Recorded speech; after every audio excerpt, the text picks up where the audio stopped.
तो तो क्या हुआ कि जब कृष्ण राधा ने ये पूछा कि हम लोग निकट रहेंगे, सुविधा हो जाएगी, हम लोग विवाह क्यों नहीं कर सकते? कृष्ण ने कहा विवाह इसलिए नहीं कर सकते कि विवाह संबंध दो लोग के बीच में होता है। एक घटक हो, दूसरा घटक हो, जब दो घटक को जोड़ा जाएगा उसको विवाह कहते हैं। तो हमारे तो दो हैं ही नहीं, हम और तुम तो एक ही घटक हैं।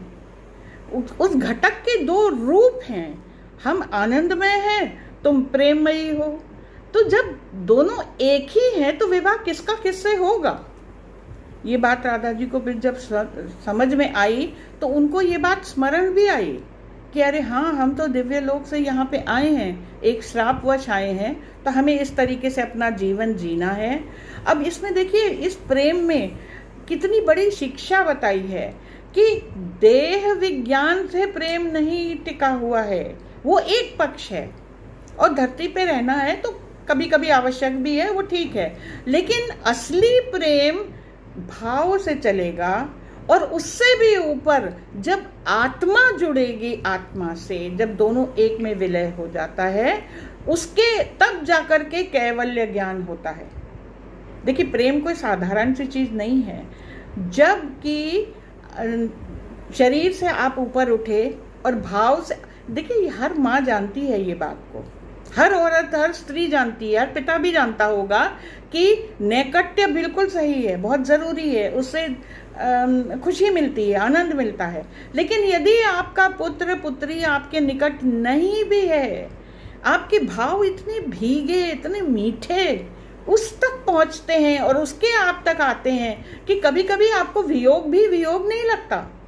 कितने संत सन्यासी तो कहते थे कि प्रभु के वियोग में बड़ा आनंद है, क्योंकि योग में क्या होता है, संयोग में जुड़ने में क्या क्या जरूरी है कि दो जने रहें।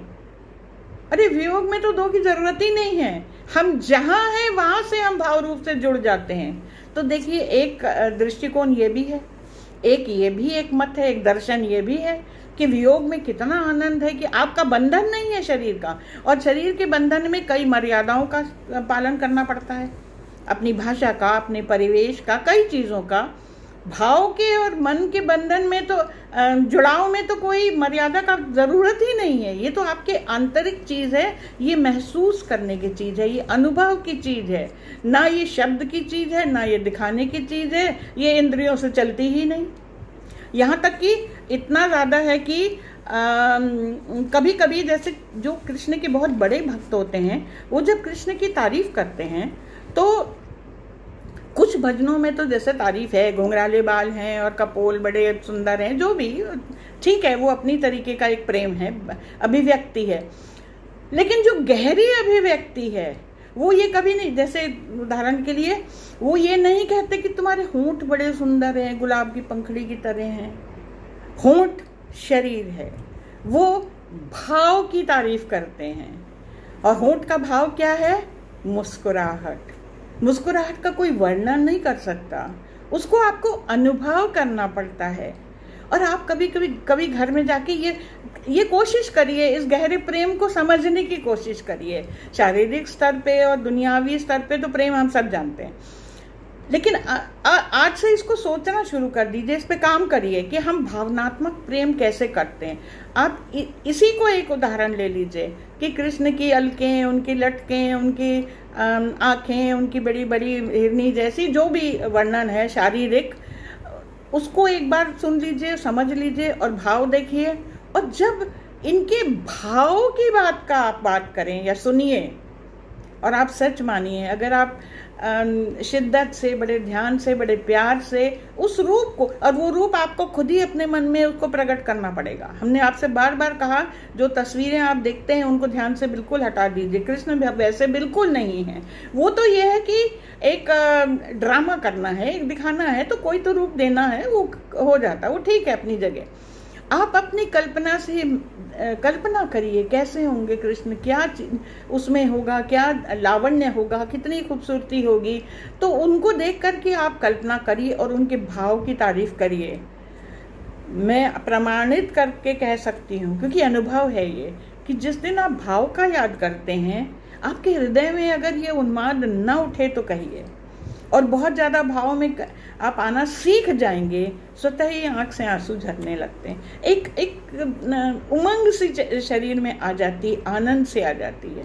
तो भक्त क्या गाता है, होठ की तारीफ नहीं करेगा, वो गाएगा तेरी मंद मंद मुस्कनियाँ पे बलिहार प्यारे जो। कितनी खूबसूरती है इसमें, बलिहार, और किस पे, तेरी मुस्कनियाँ पे। तो इस तरीके के उदाहरण आप लेके देखिए, और कभी कभी इसकी कोशिश करिएगा कि आप इसको करें, तो आप ये अंतर समझेंगे कि भावनात्मक प्रेम क्या होता है। भावनात्मक प्रेम में एक बात और होती है, जो शरीर का प्रेम होता है उसमें सबसे बड़ी प्रबल, इंद्रियों में सबसे बड़ा प्रबल जो इंद्रिय काम करती है वो स्पर्श की इंद्रिय है। प्रेम को, धरती पर जो प्रेम है उसमें इंसान छूना चाहता है। अगर हम बच्चे से वात्सल्य प्रेम करते हैं तो हम उसको अंक में भरना चाहते हैं, उसके गाल को यूं यूं यूं यूं करिए, तब तक प्रेम नहीं होता।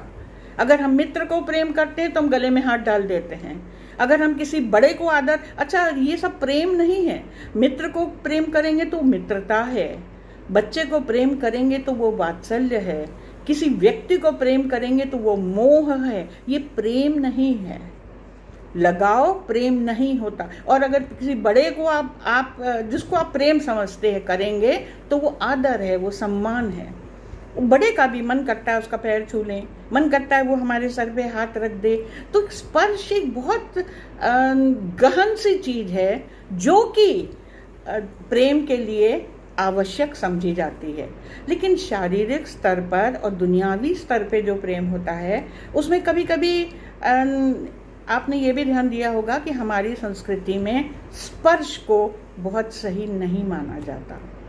जो लोग ज्ञान में नहीं होते हैं या जो थोड़े पिछड़े विचार, मतलब समझते नहीं है बातों को, शास्त्रों को, वो लोग सड़क पे भी गले में हाथ डाले घूम रहे हैं। आजकल तो खैर सभ्यता ही ऐसी हो गई, जो आया तो हम तो दूरी से नमस्ते करते हैं, वो गले भी लग गए, गाल भी चिपका लिए, सब कुछ हो गया।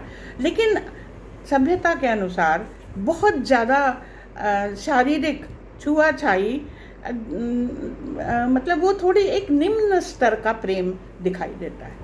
प्रेम में एक ऊंचाई होनी चाहिए, एक सम्मान होना चाहिए, एक बड़प्पन सा होना चाहिए। अब सबसे मजे की बात क्या है कि राधा कृष्ण का जो प्रेम है वो तो भावना के स्तर पे है, तो वहां तो स्पर्श का कोई झंझट ही नहीं है। भावना यदि भावना को छूती है, मन यदि मन को छूता है, तो वो तो और उदार होता है, वो तो और उजागर हो जाता है इस तरीके का प्रेम।